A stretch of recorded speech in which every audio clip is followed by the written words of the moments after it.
Recent time में आप सभी ने एक पैटर्न नोटिस किया होगा कि पाकिस्तान, बांग्लादेश या कनाडा जैसे कंट्रीज के अंदर उन लोगों को टारगेट किया जा रहा है अननोन गनमैन के थ्रू, जो कहीं ना कहीं इंडिया के अगेंस्ट बात कर रहे हैं या फिर एंटी इंडिया सेंटीमेंट रखते हैं।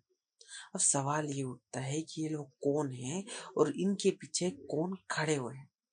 तो देखिए, सिंपली कहा जाए तो कोई भी आपको 100% श्योरिटी से कोई भी आंसर नहीं दे सकते हैं, लेकिन हम थ्योरीज के ऊपर बात कर सकते हैं और लॉजिक लगा सकते हैं कि कौन सा थ्योरी सही बैठता है इन कंडीशंस के साथ। तो आज इस वीडियो में हम लोग वही करने जा रहे हैं, तो चलिए वीडियो की तरफ बढ़ते हैं।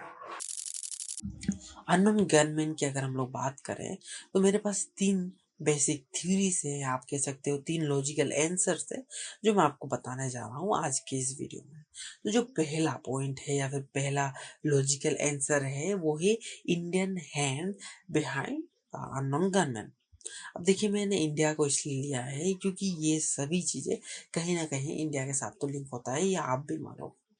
जैसे कि इन सभी व्यक्ति जो भी जिन लोगों का भी डेथ हुआ है अननोन गनमैन के थ्रू, उनका कहीं ना कहीं इंडिया के अगेंस्ट गलत सेंटिमेंट था या फिर वो इंडिया के अगेंस्ट ही बात कर रहे थे।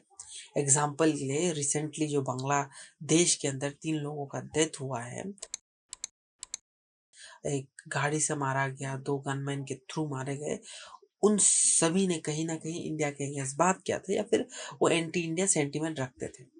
इतना ही नहीं, जो कनाडा में भी डेथ हुआ था निज्जर का, वो भी खालिस्तान को सपोर्ट करता था। मतलब एक ऐसा ग्रुप जो कहीं ना कहीं पंजाब को अलग करना चाहता है हमारे भारत से। फिर अगर हम पाकिस्तान का बात करें तो पाकिस्तान में उस व्यक्ति का डेथ हुआ है जिसका कहीं ना कहीं डायरेक्टली या इनडायरेक्टली हाथ था इंडिया के अंदर टेररिस्ट अटैक का, और भी बहुत सारे लोगों का डेथ हुआ है पाकिस्तान के अंदर, जो एंटी इंडियन सेंटीमेंट रखते थे या फिर इंडिया के अगेंस्ट कुछ ना कुछ काम किया था।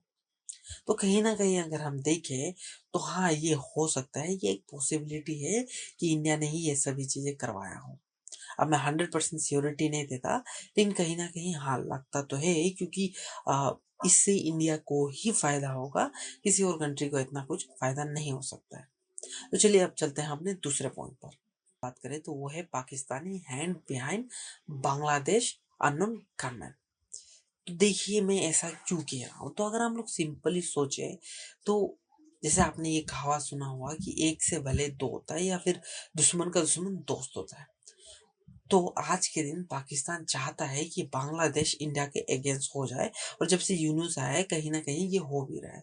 तो दुश्मन का दुश्मन दोस्त होता है, तो पाकिस्तान और बांग्लादेश दोनों दोस्त है। लेकिन अगर हम लोग ध्यान से देखें तो जो पॉलिटिकल पार्टी है, ऑफ कोर्स जो पॉलिटिकल दोनों पार्टीज थे, एक तो हमारे शेख हसीना का जो पार्टी था उसे तो हटा ही दिया गया, दूसरा जो पार्टी है वो भी कहीं ना कहीं पाकिस्तान को इतना पसंद नहीं करता है। ऑफ कोर्स वहां पर आप कह सकते हो प्रॉफिट है पाकिस्तान से मिलकर रहने में, इसलिए वो रह रहे हैं, लेकिन लॉजिकली देखें तो पाकिस्तान को वो पसंद नहीं करते हैं। साथ ही साथ पाकिस्तान का सब्सिट्यूट मतलब जमात अल दावा जो है वो बांग्लादेश के अंदर काम करता है। अब मान लीजिए कि अगर कोई एक पॉलिटिकल पार्टीज का लोगों का डेथ हो रहा है, वो भी बहुत ही जल्दी में, तो वो वोट कहाँ शिफ्ट होगा, और एंटी इंडिया अगर सेंटीमेंट बढ़ता है तो किसे प्रॉफिट होगा। तो सिंपली बात है, जमाते अल दावा को ही प्रॉफिट होगा, और वो सब्सूड है पाकिस्तानी मिलिट्री का। तो कहीं ना कहीं पाकिस्तानी मिलिट्री का प्रॉफिट होगा। तो ये अगर हम लोग ध्यान से देखें, लॉजिकली सोचे, तो हाँ, पाकिस्तान इन अननोन गनमैन के पीछे हो सकते हैं। तो चलिए अब चलते हैं अपने तीसरे और आखिरी थ्योरी के ऊपर। देखिए, आखिरी जो थ्योरी है वो है of course Bangladesh behind unknown gunman. तो देखिए, आप सोच रहे होंगे कि बांग्लादेश खुद ही अपने लोगों को क्यों मरवा रहा है। देखिए, जो यूनुस है, जो अभी वहाँ के प्राइम मिनिस्टर हैं, उन्हें पावर में रहने का ज्यादा ही मन है, जिसकी वजह से वो पहले तो इलेक्शन करवा नहीं रहते हैं, और साथ ही साथ अगर इलेक्शन करवाते भी हैं तो उन्हें नुकसान ना हो, इसलिए वो इन लीडर्स को मार देंगे।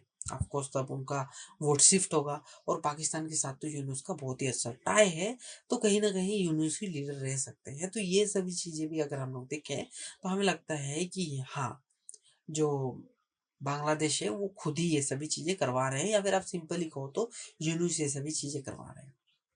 और भी बहुत सारे ऐसे थ्योरीज है, लेकिन उन लोगों के ऊपर हम लोग बात नहीं करेंगे। जैसे यूएस का थ्योरी हो गया, चाइना का थ्योरी हो गया, ये सभी चीज़ों के ऊपर हम लोग बात नहीं करेंगे। ये 3 जो बेसिक मैंने थ्योरीज बताया या फिर जो लॉजिकल आंसर्स है, आई थिंक मेरे हिसाब से इन तीनों में से कोई एक कंडीशन श्योरली 100% ये अननोन गनमैन के पीछे होंगे। तो आप कमेंट में मुझे ज़रूर से बताइए कि आपको क्या लगता है, कौन सा थ्योरी एग्जैक्ट बैठता है इस सिचुएशन के लिए। इसी के साथ धन्यवाद, मिलेंगे नेक्स्ट वीडियो में। जय हिंद, जय भारत।